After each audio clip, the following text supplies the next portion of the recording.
오늘 우리에게 주신 하나님의 말씀 마가복음 1장 1절에서 8절입니다. 금방 찾으셨죠? 우리 같이 세 번역 한 목소리로 합독합시다. 하나님의 아들 예수 그리스도의 복음의 시작은 이러하다. 예언자 이사야의 글에 기록하기를 보아라 내가 내 심부름꾼을 너보다 앞서 보낸다.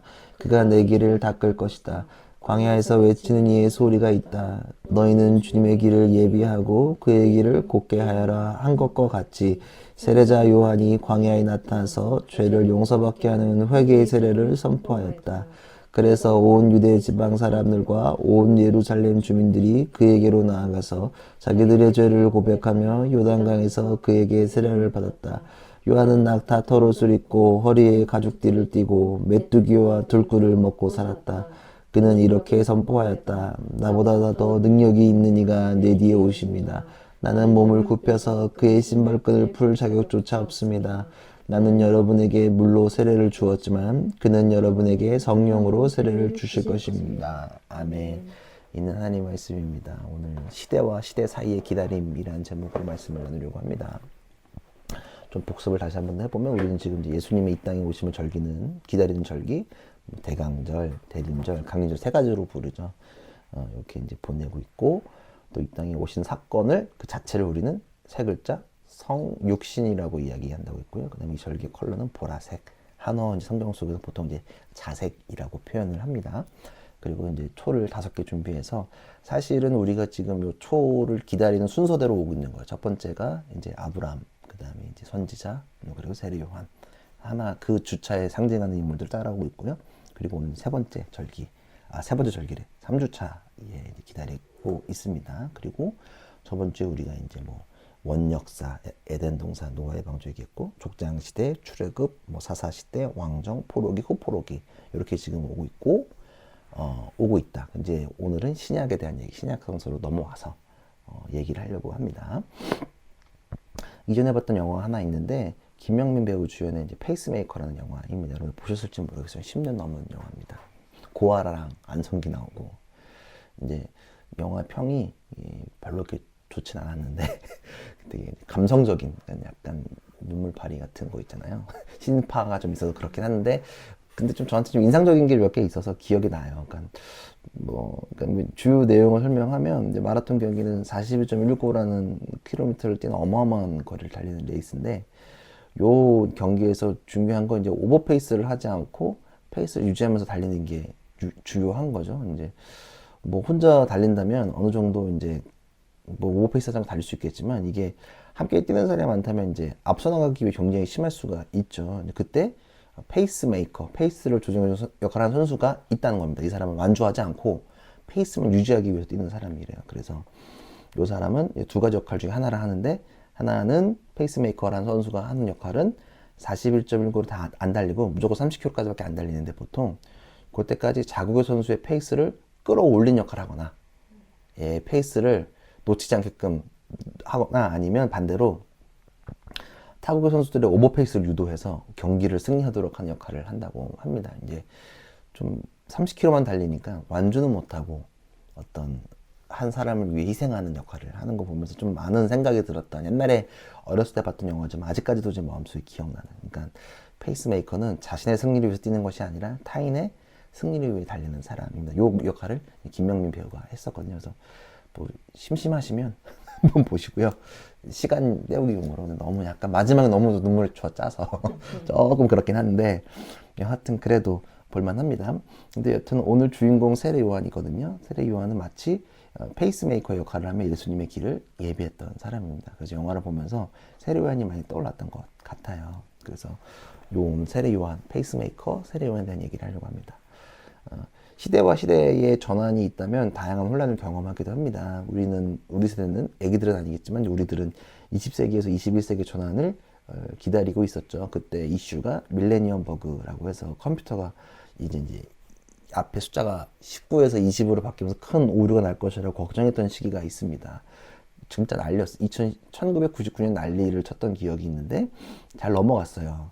근데 그 마지막 1999년에 다양한 일들이 있었던 것 같은데 그런 이슈가 좀 있었고 혹은 또 지금도 우리는 시대 전환 속에 살고 있어요. 사실은 우리가 몰랐지만 3차 산업시대가 끝났고 4차 산업시대가 도래함을 느끼는 시대를 살아가고 있어요. 그 초입인 것 같아요. 4차 산업이 아마 나중에 후의 역사가 되면 요때 2022년 요때 요 전후에 시작됐다라고 말할 것 같아요. 그래서 4차 산업시대를 바야흐로 시작하는 시대를 우리가 지금 살아가고 있는 건 다 공감하실 것 같아요. 그쵸? 진짜 자율주행 차가 나왔고, 그리고 사람이 있던 자리에 다 로봇이 들어가는 시대를 살아가잖아요.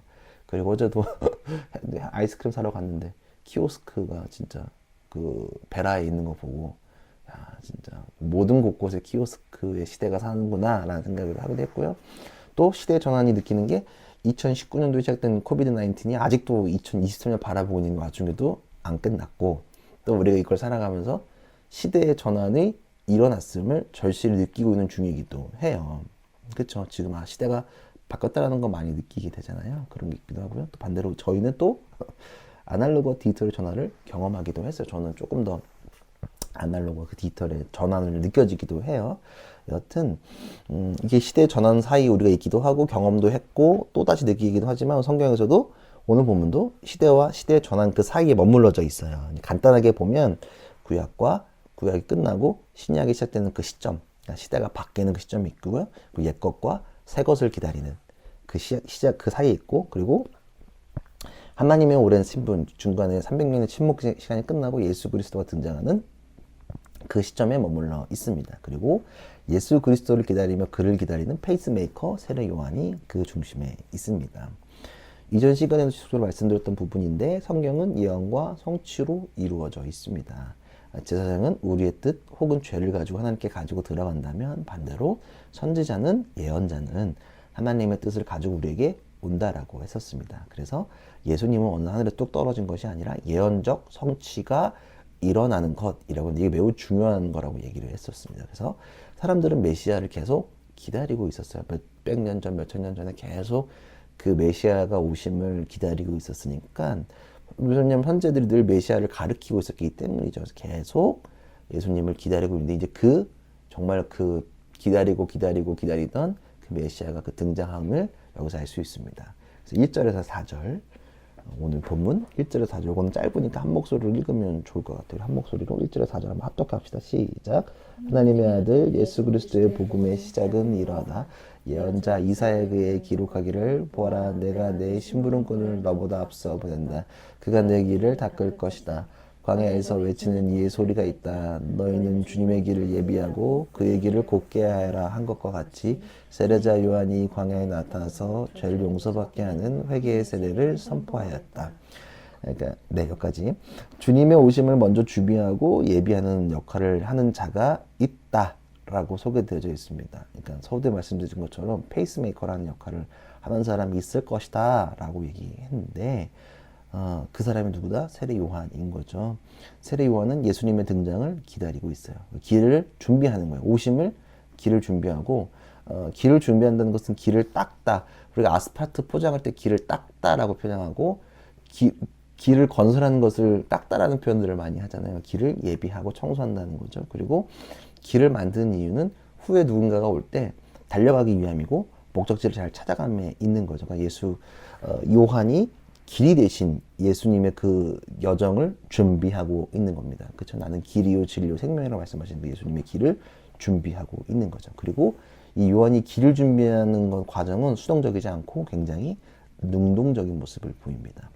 그리고 요한이 길을 준비하면서 했던 것이 있습니다. 5절에서 8절, 이것도 4절인데요. 한번 읽어봅시다. 그러니까 온 걸 준비했고, 그래서 5절 시작. 그래서 온 유대 지방 사람들과 온 예루살렘 주민들이 그에게로 나아가서 자기들의 죄를 고백하며 요단강에서 그에게 세례를 받았다. 요한은 낙타 털옷을 입고 허리에 가죽띠를 띠고 메뚜기와 들꿀을 먹고 살았다. 그는 이렇게 선포하였다. 나보다 더 능력 있는 이가 내 뒤에 오십니다. 나는 몸을 굽혀서 그의 신발끈은 풀 자국조차 없습니다. 나는 여러분에게 물로 세례를 주었지만 그는 여러분에게 성령으로 세례를 주실 것입니다. 아멘. 세례를 통해 죄사함을 경험케 하며 하나님의 길을 준비하고 있습니다. 그러니까 요한이 했던 건 뭐냐면 계속 회개를 외치고 세례를 사람들에게 베풀었던 거죠. 그러니까 세례 요한이에요. 왜냐면 요한이 많잖아요.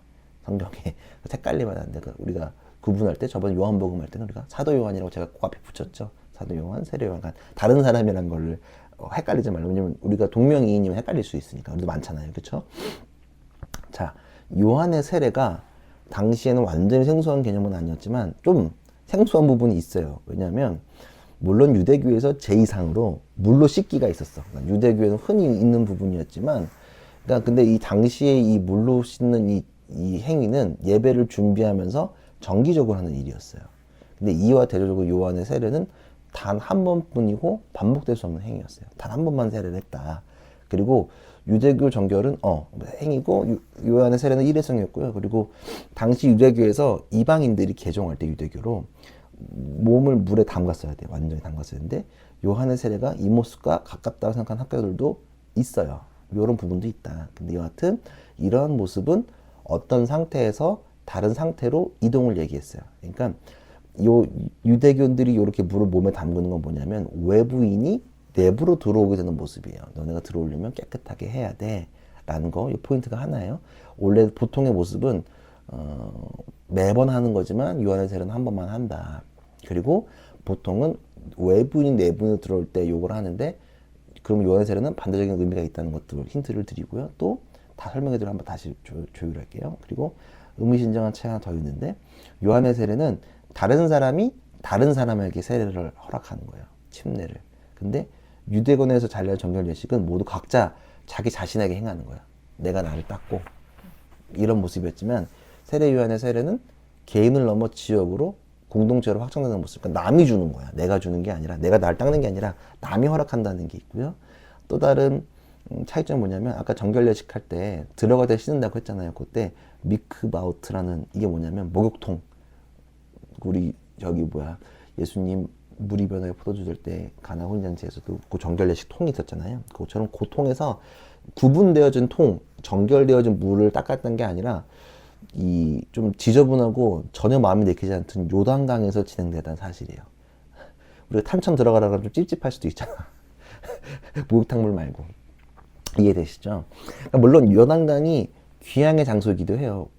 그러니까 돌아왔을 때 상징적인, 우리가 한강 딱 오면 그 한강이 주는 우리나라 고유의 뭔가 있잖아요. 뭔가 그놈의 한강 기적, 막 그런 느낌인 거죠. 그리고 반대로 옛날에 나하만 장군이 나병을 치유했던 장소이기도, 그러니까 치유의 장소이기도 하지만 근본적으로 그냥 내키지 않던, 좀 그것만 아니면 별로 그냥 그렇게 그냥 그런 데란 말이에요. 근데 요런 특징도 갖고 있어요. 그러니까 정결된 게 아니라 그냥 좀 내키지 않는데 조금 널려져 있는 요단강에서 치유했다는 것이 있었단 말이에요. 그러니까 이 세례가 정리를 해보면 외부인을 내부인으로 바꾸는 방편이 아니라 내부인, 유대인과 예루살렘 사람들을 회개시키기 위한 방편으로 사용됐다는 거예요. 다시 정리해보면 유대교의 정결 예식은 매번 하지만 요한의 것은 한 번만 가능했고, 스스로 하는 것이 아니라 타인에 의해서 했고, 외부인은 공동체로 드는 것이 아니라 내부인의 변화를 요구했다.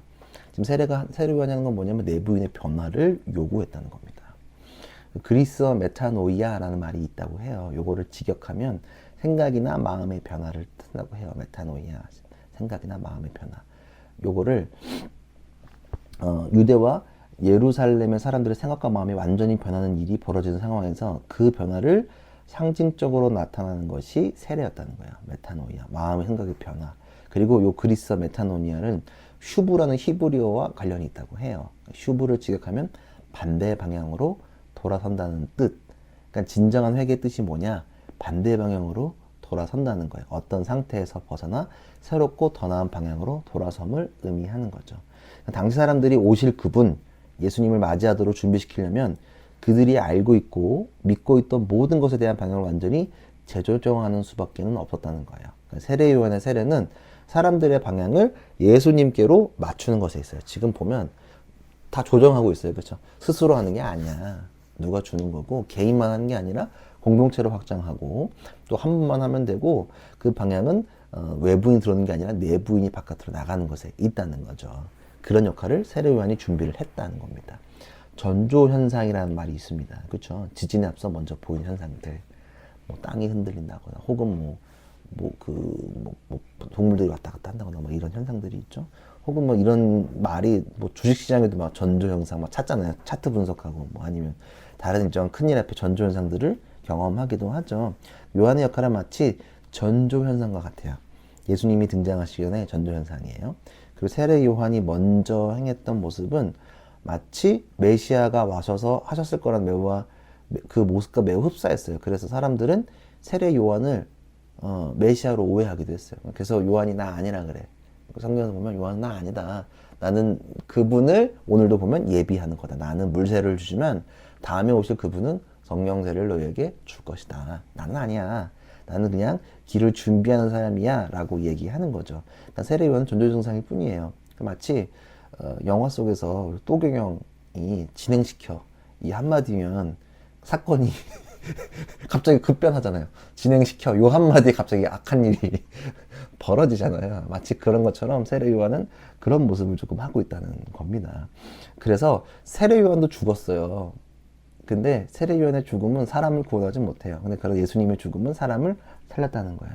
그래서 세례 요한은 누구보다 예수 그리스도를 기다렸어요. 능동적으로 그의 길을 예비하면서 기다린 거예요. 그리고 우리에게 하나님으로 향한 방향 전환을 요구하면서 기다렸다. 그리고 우리가 대림절에 예수님을 기다리는 것은 능동적이어야 되고 우리의 방향을 하나님께 돌려 고정하는 기다림이에요. 그리고 새로운 시대가 시작됨을 선포하는 기다림이기도 합니다. 예수님이 오심을 기다리는 건 뭐냐면 새 시대가 열렸다는 것을 선포하는 거예요. 그리고 하나님으로 마음을 돌려야 한다. 니네가 회개하는 건 너네 스스로 할 수 있는 것이 아니라 누군가가 해줘야 되고 그 중심에 예수 그리스도가 있다는 사실을 선포하는 겁니다. 지금 시대가 바뀌어가는 시점에 서 있습니다. 4차 산업으로 저는 전환이 일어났다고 생각을 하고요. 더불어서 코로나가 끝나고 많은 것들이 바뀌어 있음을 느낍니다. 정말 놀라운 건 제가 코로나 끝나고 코로나 중간에 처음으로 해외 나갔다는 거잖아요. 정말 모든 사람이 마스크를 여전히 끼고 있다는 사실. 근데 그게 어색하지 않은 거예요. 마스크를 전 편하게 좀 있었거든요. 현지인들 다 끼고 있는데 그냥 내가 마스크를 내가 그냥 외국이니까 안 했는데 이게 조금 되려 어색하더라고. 편하기도 했지만 어색하기도 했어요. 그러니까 뭔가 바뀌었어, 세상이. 뭔가 묘하게 많은 것들이 바뀌었다는 거예요. 시대가 바뀌었어요. 그리고 여기서 우리는 계속 뭘 봐야 되냐면 하나님의 뜻을 끊임없이 돌아가고자 할 때마다 돌아서 하나님의 뜻을 바라봐야 한다는 거예요. 그리고 우리는 주의 길을 예비하고 그 시대를 준비했으면 좋겠다는 생각을 하게 됩니다. 말씀을 통해서 그런 걸 기다렸으면 좋겠어요. 우리 313이 새 시대를 준비했으면 좋겠고 하나님이 역사하실 그 길을 잘 닦고 준비하고 사람들이 그 길을 자유롭게 왔다 갔다 하면서 하나님을 경험케 하시는 주님이 걸어가는 그 길을 따라 사람들이 걸어갈 수 있는 것들을 꿈꾸며 나아가는 것을 우리가 준비했으면 좋겠다. 그래서 우리가 세례 요한과 같이 하나님을 기다렸으면 좋겠다. 그냥 가만히 주님이 5주 뒤에 오시니까 막 그냥 뭐 고요한 마음 거룩한 마음 풀고 그냥 공연하고 그런 수준이 아니라 정말로 주님이 오시면 새 시대가 열렸다. 너네는 스스로 할 수 있는 사람이 아니야. 하나님께서 반드시 주님을 통해서 역사하신다. 왜냐하면 세례는 어디서나 줄 수 있었거든. 근데 당시에 세례 말고 죄사함은 어디서만 받았냐? 성전에서만 받았거든요. 근데 예수가 오심으로 그게 다 깨져버린 거야. 완전히 정말 4차 산업혁명의 시대처럼 큰 전환이 일어나고 있다는 사실이에요. 그게 우리 앞에 지금 놓여져 있다. 예수 그리스도를 통해서 여전히 유효하게 예수 그리스도라는 새 시대를 우리를 기다리고 준비하고 있다는 것을 여러분들 잊지 않고 기억했으면 좋겠습니다. 능동적이고 정말로 저돌적인 기다림입니다. 회개하게끔 하고 주고 나누고 방향을 돌리게끔 선포하는 것인 거죠. 그냥 단순히 기다린다는 것은 그냥 우리가 너무 감성적으로 젖을 때가 많이 있다는 거예요. 크리스마스가 낭만적이니까. 겨울 되면 괜히 더 센치해지잖아요. 눈 오면 더, 만약에 이분 날 눈 오면 우리 괜히 센치해지잖아. 막 그냥 눈이랑 예수님이랑 사실 상관없는데 잘 생각해보면 그냥 우리만 센치해지는 거지. 막 크리스마스에 눈이 오던 말던 그게 무슨 상관이야 사실은. 가만 기다려보면. 근데 우리가 막 감성적이고 센치해질 때가 있다는 거예요. 근데 우리가 여기서 예배하고 우리가 새로운 삶을 살아간다는 것은 그것을 기다리고 있다는 거에 대한 모습이 전조 증상이었으면 좋겠는 거예요. 그리고 우리가 하는 그 기다림은 예수님의 오심에 대한 선포였으면 좋겠고 그 길. 우리가 사람들을 만나서 얘기하고 전도하고 예수님에 대해서 얘기할 때 세례 요한이 한 것처럼 어쩌면 우리가 세례를 주고 침례주는 거와 비슷할 수도 있다는 걸 기억했으면 좋겠습니다. 그래서 사실은 제가 우리 몇 번 얘기하지만 빨리 우리 교회, 빨리는 좀 그렇고 정말 우리 교회 이름으로 세례를 주는 1호, 2호, 3호가 좀 나타나기를 그런 침례를 우리가 좀 우리 이제 여름 수련회 이런 데 가서 그런 걸 모두가 좀 경험하는 일들을 좀 봤으면 좋겠다는 생각을 하게 돼요. 그런 일들이 좀 많이 일어났으면 좋겠습니다. 아멘이시죠? 네, 그냥 저희가 물론 지금은 어쩔 수 없이 그냥 기존에 뭐 세례 받았고 또 신앙생활 하는 친구들이 이 자리에 함께 모이긴 하지만 우리가 조금 정비가 되면 정말로 이제 요단강에서 이렇게 세례요한이 한 것처럼 우리가 언제나 어디서나 우리 이제 한탄강이든 좀 인제 내림천이든 아니면 우리가 안 되면 뭐 이렇게 물을 담아놓고 세례를 주든 침례를 하든 이런 일들이 우리 가운데 벌어서 자꾸 사람들을 회개케 하고 하나님께 돌아오게 만들고 또 새 시대를 준비하는 그 중심에 시대와 시대 사이에 세례 요한이 서 있었다. 그리고 정말 우리가 새로운 시대와 시대 사이에 313이 서 있다. 그 시대와 시대 사이에 우리가 서 있다는 사실을 잘 기억했으면 좋겠어요. 진짜 시대가 변했습니다. 이거는 분명한 사실입니다. 그냥 단순히 옛날 걸 따라갈 때가 아니라 새로운 것들을 기대하면서 하나님의 뜻을 또 찾고 나아가는 우리 모두가 되길, 그리고 시대와 시대를 연결하는 저와 여러분이 되기를, 회사에서, 새 시대에서 회사에 그런 우리가 옛날에 관습이 젖어 있는 모습들이 많이 있잖아요. 아직도 인권이 없고 아직도 차별이 있고 혐오가 있는 그 시대에 새 시대가 열렸음을 우리가 한 번 더 선포하며 나아가는 우리 모두가 되기를 간절히 기도합니다.